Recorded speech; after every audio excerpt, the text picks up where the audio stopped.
কণ্ঠ, সর্বদা সত্যের পথে। 13ই মে রাজ্যে চতুর্থ দফায় লোকসভা নির্বাচন, আর তার আগেই বীরভূম লোকসভার বিজেপি প্রার্থী দেবতনু ভট্টাচার্যের সমর্থনে বীরভূমের সাঁইথিয়া বলকা ক্লাব থেকে ইউনিয়ন বোর্ড পর্যন্ত রোড শো করলেন ত্রিপুরা প্রদেশের মুখ্যমন্ত্রী মানিক সাহা, রাজ্যসভার বিজেপি মনোনীত সাংসদ শ্রমিক ভট্টাচার্য, বীরভূম সাংগঠনিক জেলা সভাপতি ধ্রুব সাহা, বীরভূম লোকসভার প্রার্থী দেবতনু ভট্টাচার্য সহ একাধিক বিজেপি কর্মীরা।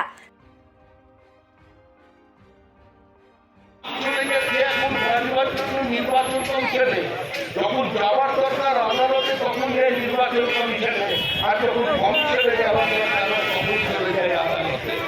একটা অদ্ভুত রাজনৈতিক দল, সর্বব্যাপী রাজনৈতিক দল, ওই যে নরেন্দ্র মোদীর সঙ্গে চ্যালেঞ্জ নেবে কি নরেন্দ্র মোদী সারা পৃথিবীতে যখন মন্দারি ভারতবর্ষের অর্থনীতিতে স্থিতিশীল জায়গায় রেখে দিয়েছেন, ভারতের জিডিপিকে যিনি পৃথিবীর 1 নম্বর জায়গায় রেখে দিয়েছেন তিনি নরেন্দ্র মোদী, যিনি কোভিড কালে 80 কোটি মানুষকে নিরাপদে রাখেন, দিচ্ছেন আগামী 5 বছর দেবেন তিনি নরেন্দ্র মোদী, যিনি প্রত্যেক মানুষের মাথার উপরে বাড়ির ছাদ তৈরি করে দেবেন 2026-এর মধ্যে প্রতিশ্রুতিবদ্ধ তিনি নরেন্দ্র মোদী।